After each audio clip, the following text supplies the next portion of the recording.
Hello and welcome to the Luckbox Podcast number 3.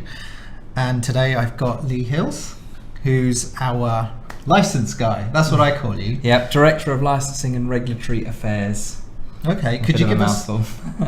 Well, it's a tricky job as well. Could you actually give us a little bit of background on what you do for Luckbox and why you're so important to the business? Well, I don't know about important. I like to blow my own trumpet, but essentially, I help get online gambling licenses. That's the core. Once you actually have an online gambling license, then you have a lot of regulatory burden. Actually, make sure that you maintain that. Make sure that you are conducting yourself in the way that you have disclosed to the regulators. Make sure that all player complaints are dealt with properly, not just in a way that appeases the regulator, but also in a way that is practical for the business and results in a positive outcome for everyone. And just making sure that the sort of corporate and statutory affairs of the company are all up to date and everything is running smoothly. Okay, so it's all boring stuff for me, but all very essential, I take it. Unfortunately, it is one of the conversations that I would have historically had with clients is they say, what do you do? And I say, well, it's the boring bits. You know, you guys run the marketing, you build the product, you make sure that the customers are happy. I make sure that we're on an even keel from a regulatory perspective. I make sure that we're not doing anything that we shouldn't be. I make sure that we are, behaving in not just an open and honest manner, because that's inherent within the core of the business, but just in a manner that we're expected to as a online gambling licensee. Okay, so the news we had recently was that it was announced we've received the Isle of Man license. Yes, yeah, the full license. Yeah, but your job's not done. That means you've still got to maintain this and satisfy the license terms. Yeah, and an awful lot went into the actual regulatory approval. And we got the approval first, subject to some conditions, and we've fulfilled those conditions, and now we've received the full license. This means we are now a regulated online gambling service provider. It means that we can take bets on the product lines that we've disclosed that we're going to take bets on. But yeah, the job has only just started. Now it means that we have to make sure that all of our policies and our procedures are really working properly. We have to make sure that the money is managed well. We have to make sure that we record all of our player, hopefully not too many, but any player complaints that come in and how we've dealt with them, and show that we've dealt with them in an open and honest manner, and they're resolved not just for our satisfaction but for the customer's satisfaction. Well, for me, because I'm an eSports person and gambling is kind of new to me, I've been involved in some things that maybe we'll talk about later with skin gambling, but to me this is I didn't really understand what the license meant. So it's an Isle of Man license. Why is that important? Why is the Isle of Man license significant? Fundamentally to prove that you're legitimate, fundamentally to prove that you've actually disclosed what you're going to do to authorities, and that those details have been checked. There's an awful lot that goes into obtaining an online gambling license. And probably from a personal perspective, I can sort of disclose what I've had to go through in order to be a director. Yeah, please. I've had to give them 6 months of bank statements. I've had to get 2 references from professionals. I've actually made gone through a DBS check, which is a police check, similar to how school teachers and other people working with the young, vulnerable, etc., have to go through police checks. I've had to give all the usual things like certified copies of passports, utility bills. We've had to make lots and lots of disclosures around our own financial circumstances to prove that we actually have money. We don't need to run off with money. We've had to do an awful lot with myself and the rest of the management teams, individuals, to prove that we are what you might call sort of suitable people to actually run an online gambling business, that we've never been involved in any fraud, that there isn't any suspicion, inkling or at all whatsoever that we would ever be involved in anything sort of nefarious. Well, what would happen if there was fraud then? I go to jail. Fundamentally, I've lived and worked in the Isle of Man for 16 years. I met my fiance there. We get married next year. I have a 7-year-old stepdaughter, and I have business interests in the Isle of Man. I cannot move away from the Isle of Man. I love the Isle of Man, and I don't want to move anywhere, but I can't. You can't just sort of skip your responsibilities. You're there, and you're there for the long haul. Once you've done all of this work and they know so much about you, there is nowhere you're going to go. They know all of your bank accounts. They know everything about you. They know more about me than most of my friends do. We are, getting a gambling license is not just about the company getting a gambling license. It's about all of the management getting approved as well, and that's a real kind of key part. And if something negative happens, if it's a mistake, if it's a small breach, there are levels to which the sort of penalties with that come, and it may be fines, it may be certain conditions are added to the license. But in the most severe cases, if you do, you mentioned skins gambling. I think a lot of people have seen what's happened in that market in recent years. If you were to do something like that, you go to jail. Full stop. Okay.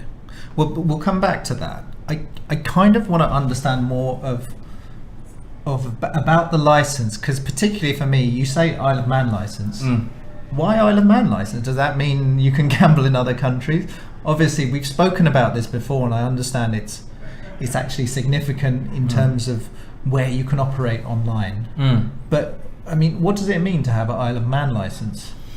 So the Isle of Man license is an online gambling license or a remote gambling license. It's a rubber stamp from a very senior regulatory authority, very, very well regarded around the world, where many top tier gambling companies that have been regulated for many years have their license.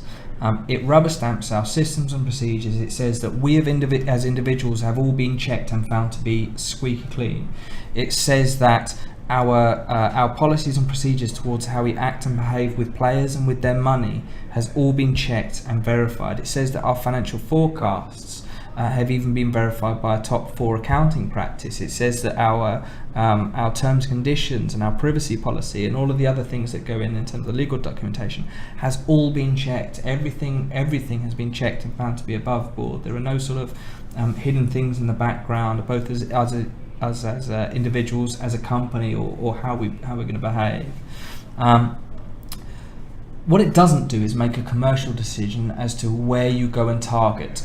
Okay, that is a commercial decision for the directors, and it's the case in almost all jurisdictions where you get a remote gambling license or an online gambling license. It says that you are now able to actually take customers from wherever it is legal to do so. As a director of the business, as my fellow directors, we've had to go out and take legal advice on the jurisdictions that we want to target to make sure that we are permitted to do so. In certain jurisdictions, you find you need a local license, so we are going for a second license in other jurisdictions. So countries like the UK. Prime example. If you want to take a bet from a UK customer, you have to have a UK license, and that is part of why my role continues and continues. But you have to get a UK license, and that's something we aspire to get in relatively short form. Okay, perfect. And the other point of having this kind of license, and what I understood about it, is about protecting the players. So if the worst were to happen, how are players protected by this license? Yeah, 100%. I mean, there's stops that you can, there's checks that you can do on the way in about an operator and about what they want to do and how they want to do it and whether they're legitimate and whether the whole operation is legitimate or not. But then you've got the actual operational perspective. Now, one of the strong reasons why the founders originally decided on the Isle of Man is because the Isle of Man is unique from one perspective, and that's around the player protection mechanism. Almost all jurisdictions follow the UK model, which is buyers beware. You can have a segregated account where player funds are put into, but if the company goes under, a segregated account doesn't necessarily mean that they're going to go back to the players. The creditors can access that pot of monies.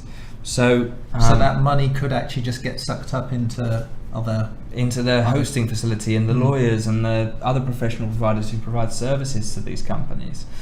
In the Isle of Man, you actually have something called a client account, and the client account is an account in the name of the company, but it's protected by law for the players. And this has happened on numerous times as companies, because as all businesses, some don't last, and when they wrap up, the player accounts are paid back to the players and not to the company creditors or anybody else, and they're legally protected in there.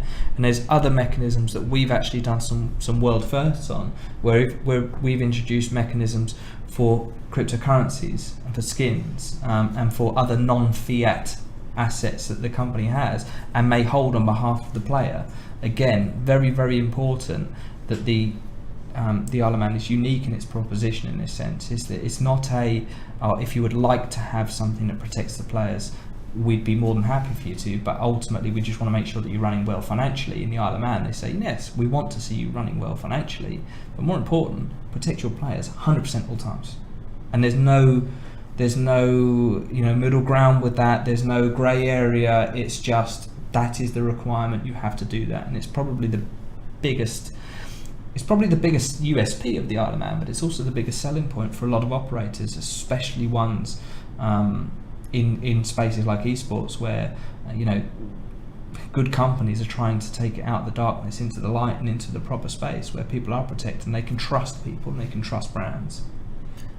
I think particularly my experience with this, so just a background, I used to bet skins on Dota Lounge and CS Lounge, and that was kind of my first experience in betting. So it's not a good one. Well, but here's the thing: is I think a lot of esports people have this image of, look, we're placing these bets, but I don't know what's going to happen. What happens if this messes up? Who do I contact? Is there any support number? And who's making sure that there's no funny business going on with all of this stuff? I just. Everything you're talking about is kind of mind-blowing in how strict it is, that you've got to act the right way and you've got to protect players.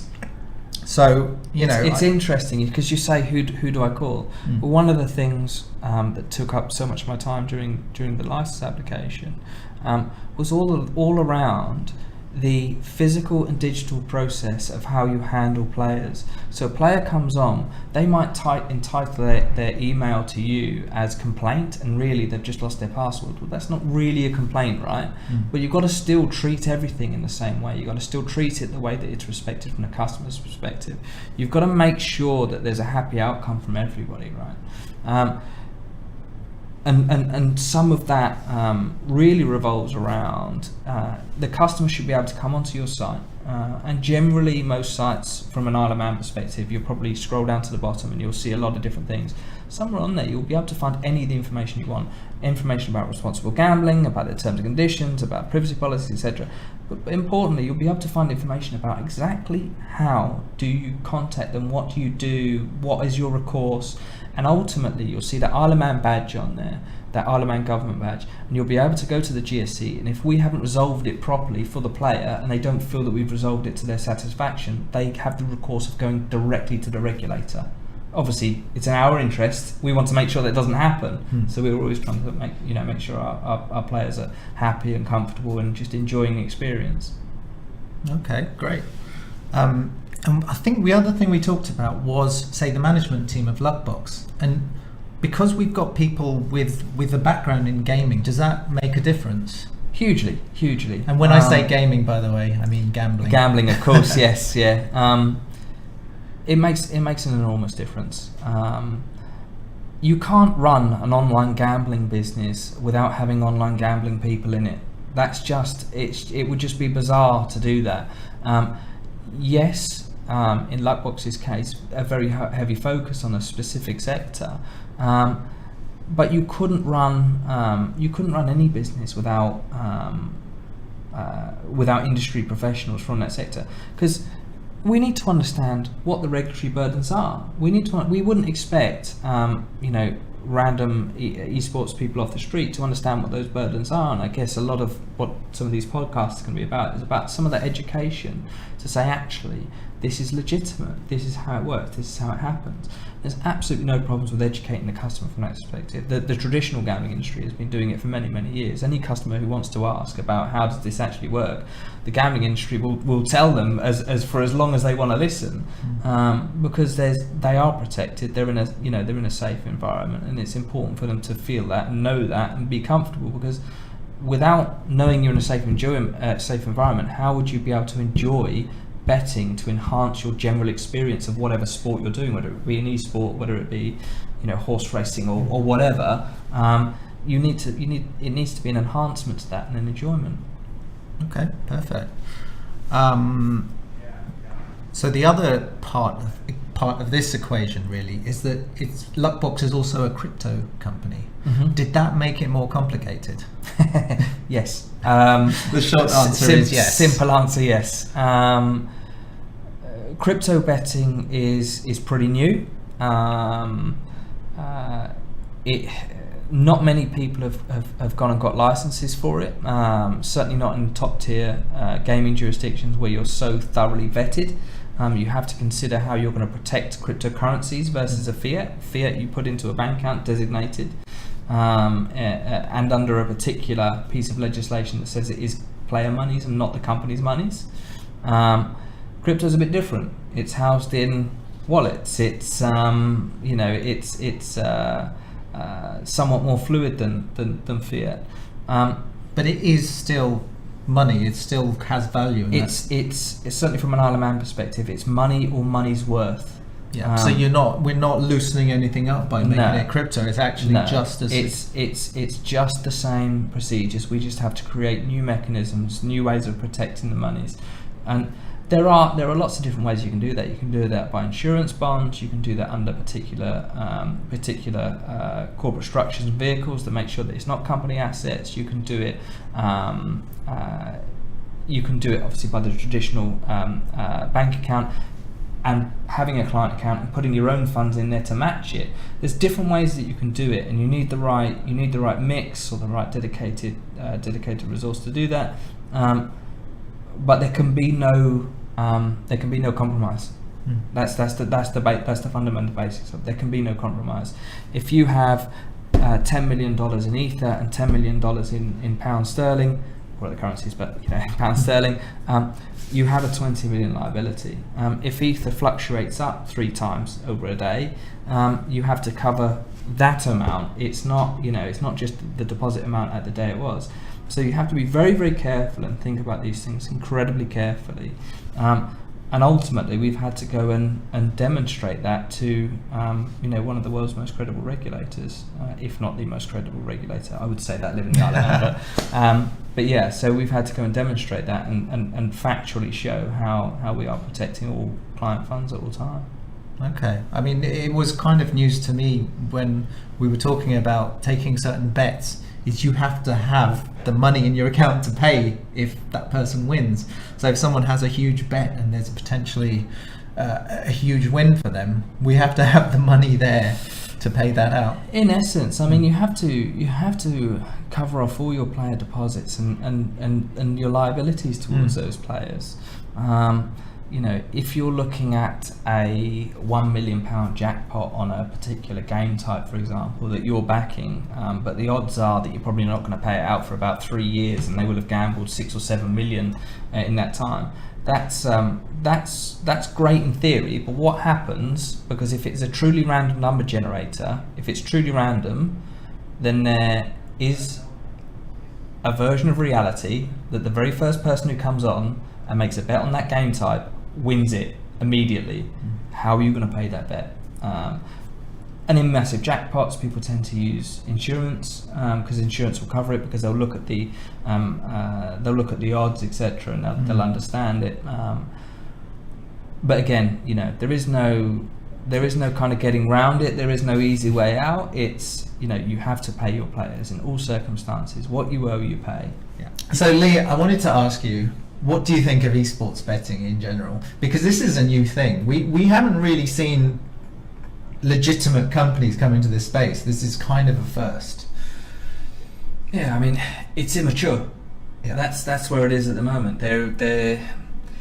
Esports betting is currently limited to traditional bookmakers who want to show esports customers basically a spreadsheet of bets available. That's how a lot of people who gamble on traditional sports like to bet. But these are the big gambling companies who've just added lines for esports, essentially. Yeah. So they're not delivering content that the esports community wants. As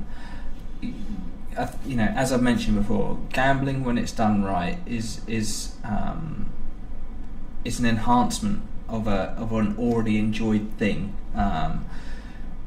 With esports, my personal belief is it's only really going to gain mainstream adoption within the esports community itself, once it delivers content that community actually wants, and they don't want this stagnant spreadsheet style, almost like a Go Compare style website with just back or lay on down on all of these different things. They want interest, they want analysis. This is a very intelligent, articulate community that wants to see a lot of content. They want to see a lot of analysis. They want to understand it. They want to have some fun doing it and feeling like when they make a bet, they're not just putting a punt on somebody. Actually, they're making an educated guess, and they enjoy the the kind of bragging rights that come with that.